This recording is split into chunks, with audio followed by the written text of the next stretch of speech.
Let's see here. All right. Well, good morning, everyone. I think we're all up here. Yes, we are. Okay. Good morning, everyone. I'm Jan Erickson from Stepping Aside, and welcome to Somewhat Daily Tarot and Rune for the 4th day of April 2019. Well, 4 is about structure, and foundation. It's about Mother Earth energy and the earth element. So maybe today we focus on mundane tasks and things like that. It's Thursday, so it's a Jupiter energy. So maybe we can take advantage of the Aries energy and get some things done around the home maybe. Or if you're at work, maybe there's just some things you need to catch up on. Just some basic foundational things today maybe focus on. Or tomorrow we have a new moon, so you might even want to just start thinking in terms of maybe rituals for, I don't know, maybe some meditative ones where you can start thinking about the coming month, the coming lunar month as it is, and just kind of take some time to go inward. Might be a good time to do that, even with all the Aries energy starting and everything. I just think that sometimes it's just a little too much when it blends with the moon. It gets a little bit, our emotions might be able to get a little bit away from us. We're looking right now at earth energies are actually at their minimum over fire and water and air. So, we're feeling like we want to go do something, our will, our emotions, our intellect ready to go. But earth is kind of like, I don't know, not really in play. So it's like, wait a minute, it's kind of being the buzzkill on all of that. So it's just kind of saying for the next couple of days, we might just want to just kind of sit tight and, take care of stuff instead of really start, unless it's a new project or something around the home, that might be something, to think about. But in any event, we have a new moon tomorrow, so that's cool. I'll probably do just some trance work or something like that. That's usually what I like to do on new moon. You can not all magic has to be worked from a platform, if you will. It doesn't, in other words, it doesn't have to be worked externally. Magic can be worked influencing. It can be worked within the meditative state. A lot of witches with air element dominant in them find that an easy way to do things, to spend time influencing in the trance state. So that's another thing you can do if you're wanting to influence the outcome of something in a positive way. You can go within and see that as done and complete the way you want to see it, and you'd be surprised the effect it has. So that's always something I like to do, or at least keep that in the back of my mind as an option for new moon workings. Otherwise, you can set your intention to be fulfilled at the new or at the full moon. You can do that on the new moon. There's all kinds of things you can do magic-wise, ritual-wise. And to be honest with you, I actually prefer the new moon. I like it better at my age than the full moon. The full moons are nice, but I generally try not to do too much on them. I like to just sort of not interfere with that energy. It's a lot, and I feel it, so it's just sometimes it's overwhelming. So I kind of like to reserve rituals and things like that and magical workings for the new moon. That's just me. Maybe it's being a crone, I don't know. But anyway, if you haven't been here before, welcome. If you have, thanks so much for coming back. I'll just tell you a little bit briefly what I do here. Ultimately, I draw 3 cards, but I'm going to do them one at a time. I'm going to count 13 and take the 13th card, and then when I'm done with all that, I'm going to draw a rune. And then we're going to look at how all of that sort of blends together in terms of influences for the day or things you might be thinking about for the day. Not really about predictions. I don't get into that. I think there's too many variables out there. So although sometimes, it can be pretty obvious what's going on, but at the same time, I don't know. I'm just not really comfortable with predictions. So I think we always have the chance to choose a different direction. So I don't think anything is carved in stone. So, well, unless they're runes or something, maybe they're carved in stone. Although the ones we'll be working with today are hawthorn runes, so they're not carved in stone. They're wood burned onto hawthorn. Anyhow, let's get started.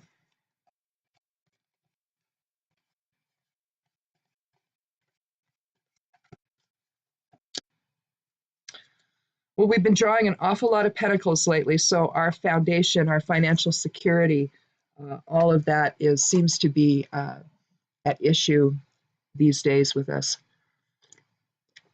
with the U.S. government in turmoil and things happening that are leaving people wondering, am I secure financially? Am I going to have a job? Is the government going to shut down if I'm a federal worker?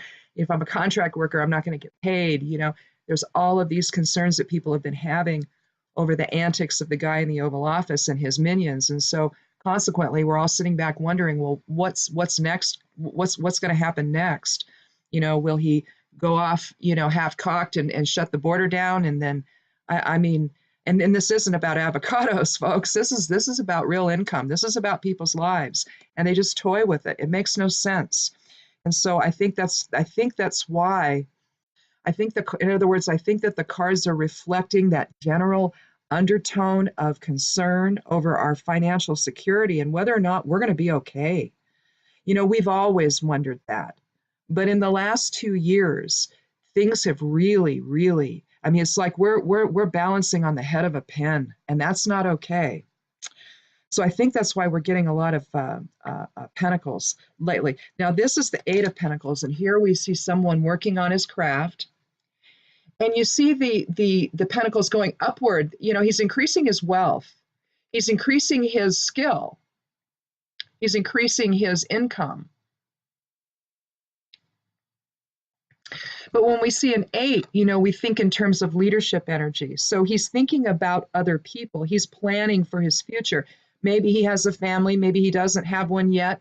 But he's building that. He's building all of that so that he has something to offer to other people, not just to himself. He kind of appears solitary in what he's doing, but you see the town in the background, So it's almost like he's doing this in front of all of that. So the town is his foundation. So he's doing this for other people.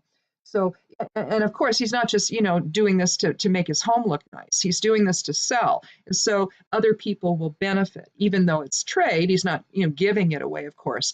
But at the same time, there's some reciprocity involved here. And when you see an 8, you're thinking unity consciousness there. You're thinking about not just the self. And to a point, though, where maybe you have responsibility for other people. It's that type of leadership skill that results in responsibility toward others. Let's draw another card and see if we can get a little more information about this. But again, I think that's why Pentacles has been coming up so prominently. That and Wands as well. So manifestation of will. Whether or not it's our will or his will, as to what's going to happen here.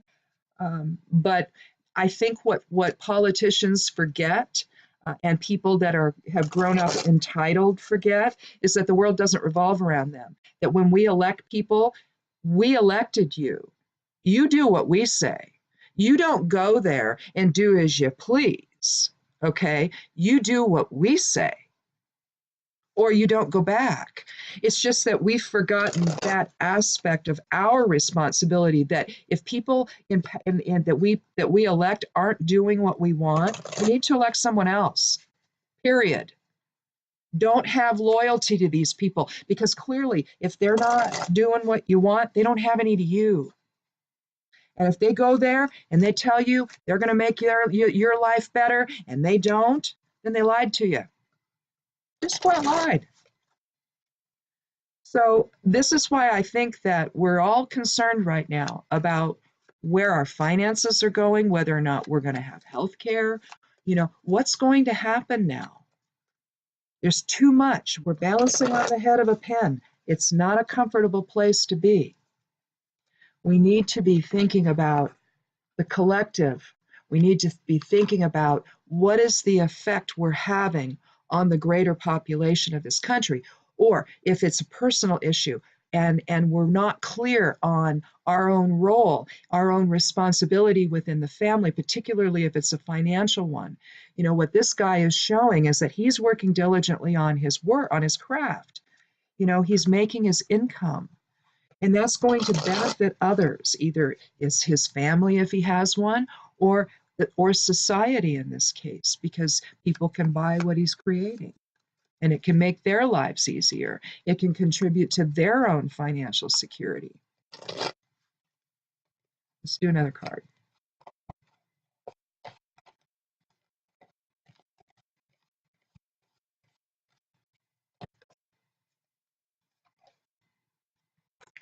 Well, we have some unknown things going on, maybe some deception surrounding our ability to feel secure.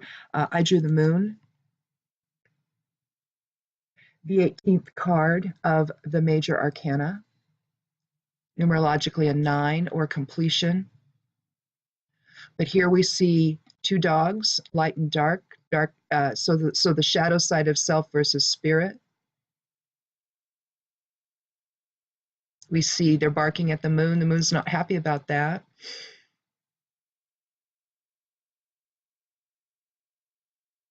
We see the two pillars that we often see in tarot, or representation of something like two pillars. It doesn't have to be pillars. It could be two staffs, two tall trees.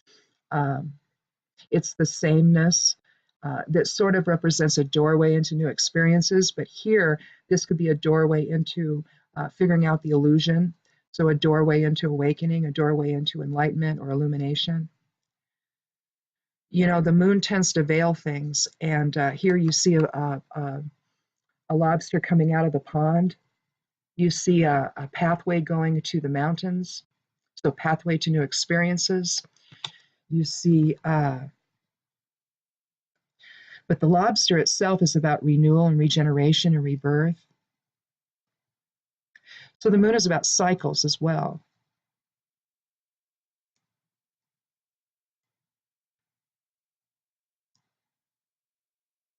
So whereas, we live our life in cycles. We talked about this yesterday, and I think Mondays, or maybe it was Monday or Tuesday.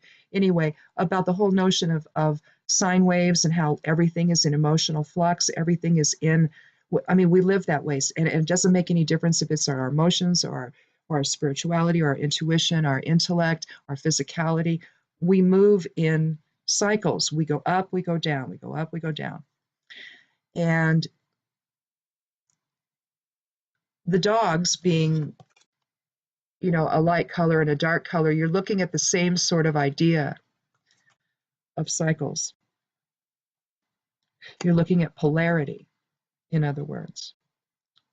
Because that's really what cycles are. You're cycling back and forth between polarity. It's the ebb and flow of things. It's really about energetic flow. When we talk about polarity, that's just energetic flow within, okay? We judge it as masculine and feminine, and then whatever keywords we attribute to both of those, both positive and negative. But when we see the moon, we think deception. Something isn't right. Something is not really. I'm going to check the grimoire to see if there's something else that I've written down obscure here. As above, so below, seeing what's hidden. Psychic awakening, voluntary change. Yeah, I don't think so. I think that that's pretty much it on that. I think that either there's going to be a change in our finances. Some things might get better, things might improve, or maybe not. Maybe they're going to go the other way. That's the thing with the moon. You don't know. You don't know which way you're going on this. Which way, where in this cycle we're going to be.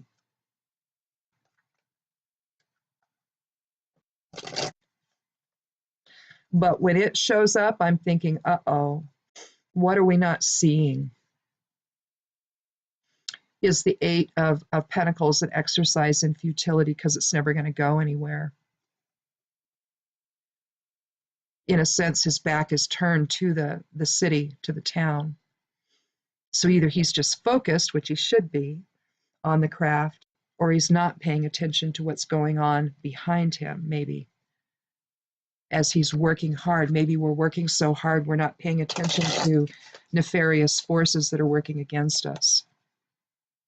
Let's draw a third card.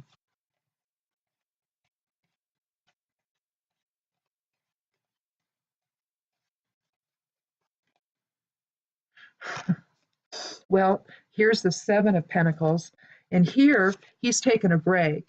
This card reminds me of my husband because he'll be outside working, and then all of a sudden you'll see him.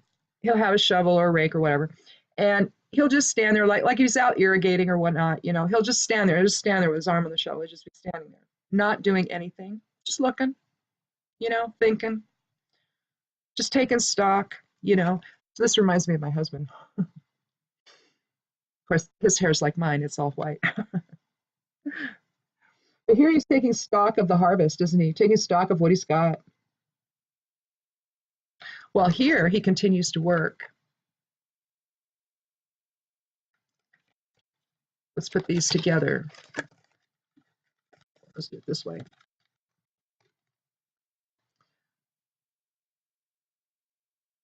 Same guy, different clothes. But looks like the same guy. He's working in different areas, right? Here he's working on his craft in the Eight, but in the Seven, he's taking care of the harvest. This is the yield. Here is the progression and the building of wealth. Here is the yield, in a sense. But all of that may be threatened by the moon. What are we not seeing about it? What is really happening? Are we going to be able to reap the rewards? I read that the tariffs vis-a-vis the soybeans were already causing complete hell for the soybean farmers, okay? And then the rains hit, the storm hit, or snows, or whatever it was, the flooding in the Midwest, where the soybeans, I guess, are grown. I've read, and I hope that this is going to be rectified if this is in fact true, but that insurance isn't going to cover their loss, that the soybeans are ruined, and they're not going to be able to recover, and they're not going to get paid for it. They're not going to have any insurance for that, they're in this weird no man's land. Well, we can't let that happen. It's like we're doing everything we can here in the Seven and the Eight. The Seven, it's like the scales, you have the Four in the middle and the Three and the Three on the side, okay? And there's your depiction of the scales and the number 7.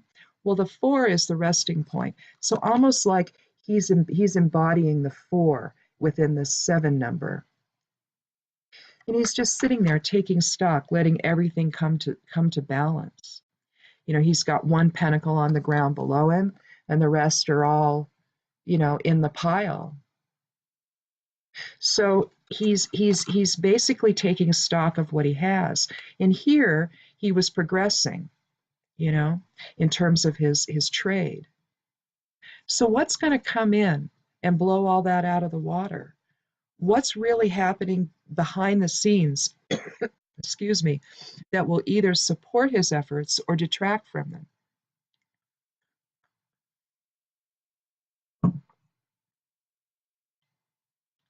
Sometimes the moon can indicate, in terms of seeing what's hidden, is sometimes it's about seeing what we have versus focusing on what we don't have. But all too often, it's more about deception. I would think that if it was going to be that way, we could look at it this way, that, see what we have and focus on that instead of worrying about other things. But unfortunately, we have such a wild card in the mix right now that it leaves people hearing all the threats over their security. They're worried about it. Um, and I say this because, as a rule, I mean, when I do tarot, I draw a fair amount of Pentacles cards, just like I draw a fair amount of the others, but I don't draw a preponderance of them. And of late, the last few months, it seems like that's what's been happening. I said this earlier, that between the Pentacles and the Wands, will is at odds with security. And so it seems to me also some swords with respect to betrayal, and they've been coming up a lot. Betrayal and the long dark night of the soul ideas, where we're it's a nightmare. We're living a nightmare, all while we're plodding along, trying to stay alive, trying to stay, safe and secure, when we don't know really from one day to the next if that's really real or it's not. So, but that's just humanity. That's what we do. No matter what nonsense is going on around us, most of us keep going, if at all possible. We just keep going, and we hope we get to around the next bend where something is a little more clear for us. Let's draw a rune and see what it has to add to this.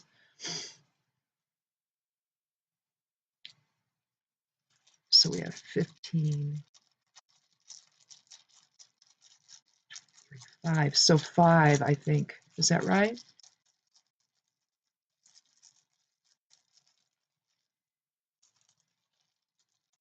Seven and 8 is 15, so that's a 6. 6 and 8.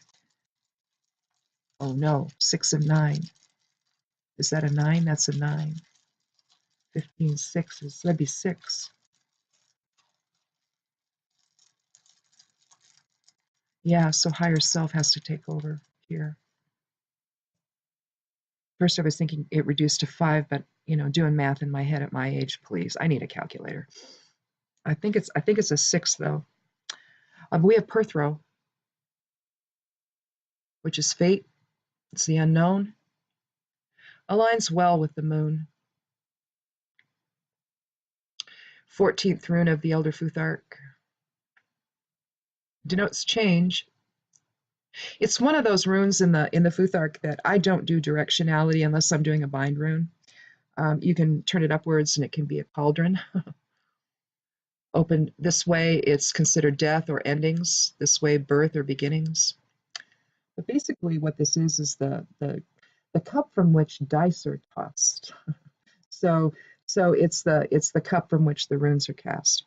I don't use a cup. And I don't cast them as much as I let them fall through my fingers. I put them in a bag, and I let them fall through my fingers, and whatever's left is the rune. I do that when I do bind rune creation as well. I set my intention and just start drawing runes till I'm done, and then that's going to be what I'll use for the bind rune. And it's always right, it's weird. But anyway, Perthrow, though, is about change. It's about the unknown. It's about the hand of fate. It's thought to be how the Norns control men's fate through the energies of Perthrow. Sometimes we don't control our own fate. And no matter what we're doing here, to shore up our own existence and create our legacy and to have income just to live, if it's even just that, most of us live paycheck to paycheck. So, that's not uncommon. That's nothing you've heard before. You live it, so You already know the middle class is gone in this country. You know that. It's the very rich and the poor, and that's what we have in this country. Because when you can make over 100 grand a year and find it difficult for a family of 4 to live, my God, what I would have given having that kind of money raising my kids, but that goes nowhere now, nowhere. But with the moon, I think that you have such unknown there. You have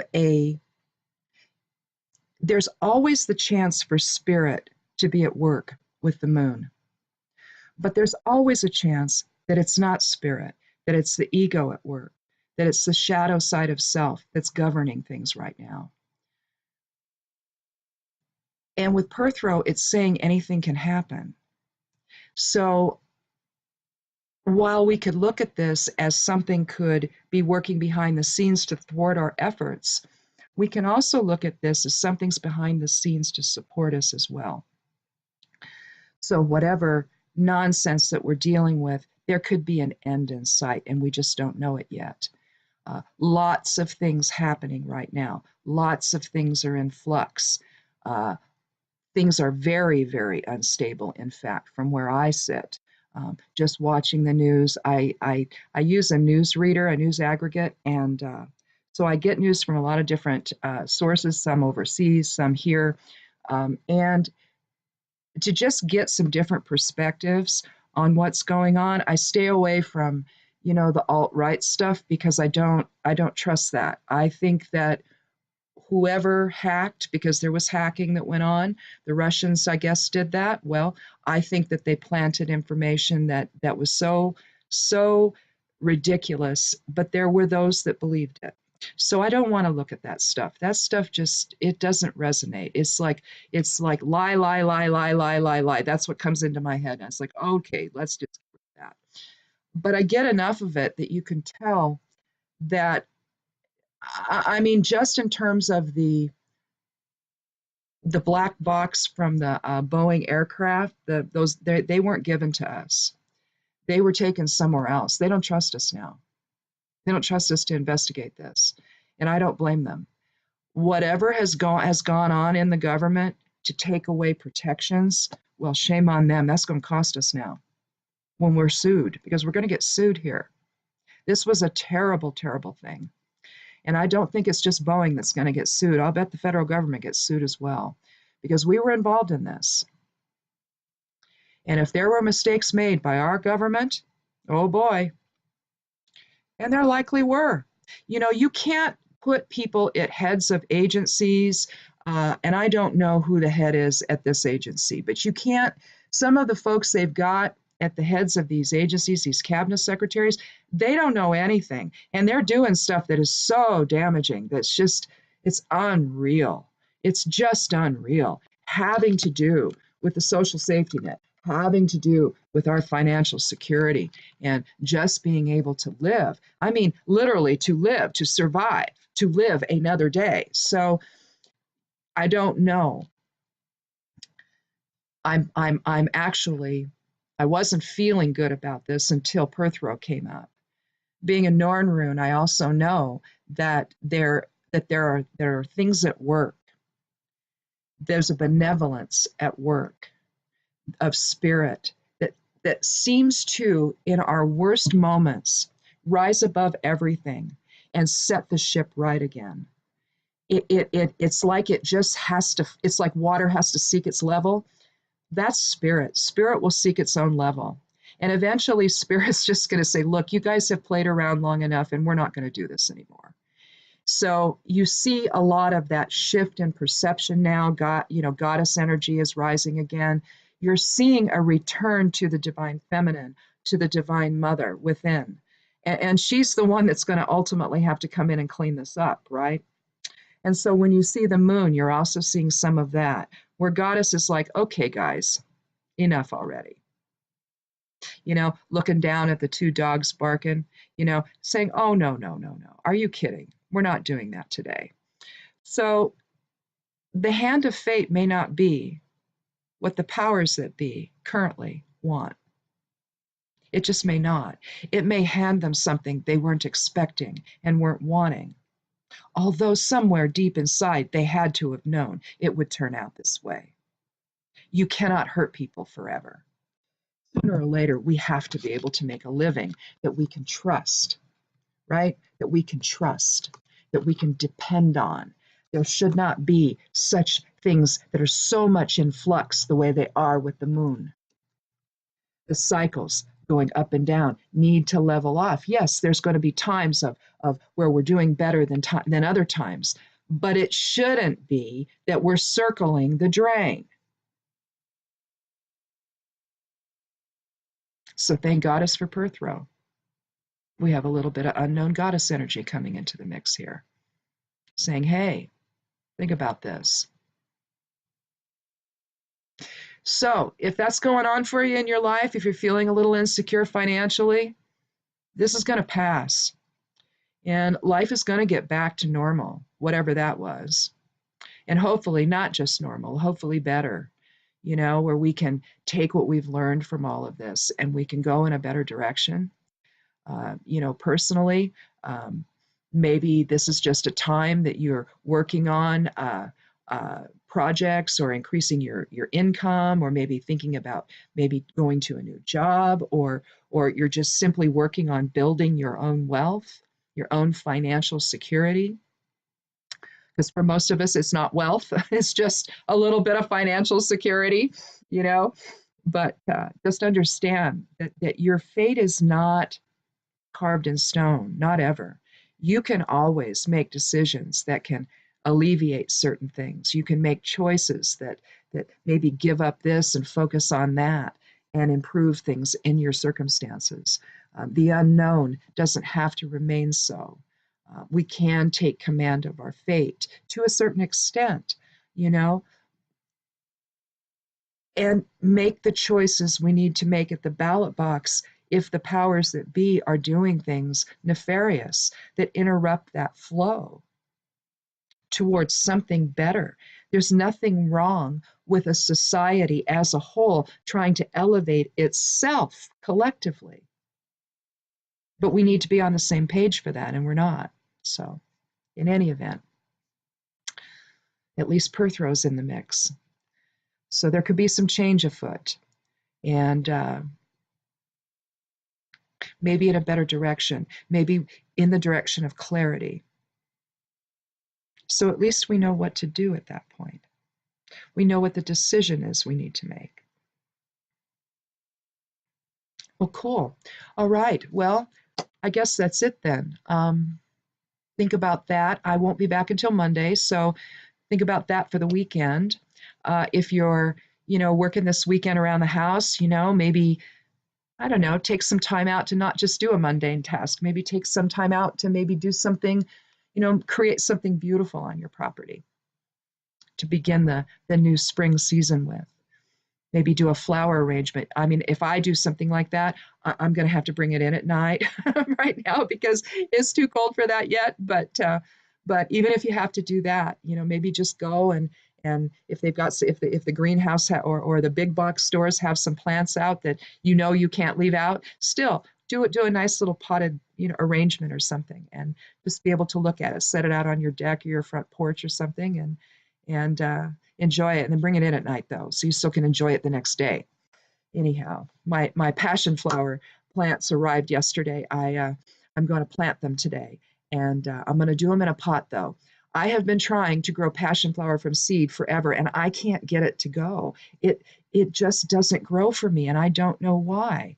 But in any event, so I ordered some live transplants and from a place here, strictly medicinal, here in Oregon, and they sell medicinal herbal seeds, and they also do some live plants as well. And I had to do that with my elderberry. I couldn't get that to grow either, so I had to order plants from Rico for those as well. And so they're doing well outside now. And I was able though to finally get the Vitex to come up, and so I've got 6 Vitex to plant into the medicine wheel. I have the 3 elderberry are planted out there in 3 different spokes of it, and I've got 5 more, so then I have to find some place for that 6th Vitex plant. But if you know anything at all about Vitex or chaste tree, they create a berry that if you tincture it, then you can use that tincture in tea, or just put it in a shot glass and add some water to it and take it like that. But it's wonderful for hot flashes. So that's why I have so many, because I'm not sure this is going to ever end. I know it will, but I don't know. And I don't know when. It hasn't yet. So anyhow, I've got my passion flower and passion flower. The flowers you can also tincture for are nervine, and so they're good for arthritis pain and just if you need to relax, you can take some passion flower tincture and relax with that and control your pain if you got a little arthritis pain. So anyhow, that those three came and I'm going to plant those today. So I'll be doing that. But I won't, I'll probably put them out in the greenhouse. So I don't think I'm going to have to bring them back in. I know my husband is thinking about putting the cannabis plants out there. He went ahead and started some early. They're not ready to be planted in the ground, and I don't think those are the ones we're actually going to put in the ground. I think he's just going to go ahead and let them bud out. And since we're still at a 12-12 light time here, he may go ahead. And then when it starts increasing, he'll have to go stick it in the dark somewhere. He'll keep those in pots and let them bud out. And then I think then at that point, it'll be time to put something else in the ground and grow those out for next fall. So, because they won't actually be finished until, like October or so, or maybe even November. They won't be finished in their process until then. So yeah, that's what we're going to be doing this weekend. We're going to be continuing to work around here and continuing to clean out the garden spaces. And I'm going to go ahead, I think, and start seeds this weekend. Different vegetable ones and some flowers that I want to grow. I'm going to probably do some other herb seeds too. Some things don't do as well here, and I have to make sure that I have extras just in case I need to replant. We're at 3,000 feet above sea level, and on the high desert, so we're not particularly wet here. And so that's down in the valley in the Portland and Salem and Eugene areas. That's where all the water is and the coast and all of that. Over here on this side of the mountain range, we're relatively dry. So unless you're up by in the north or something, northeast or something, they're by the Columbia River. So they've got a really, really good growing season. That's where our watermelons are grown.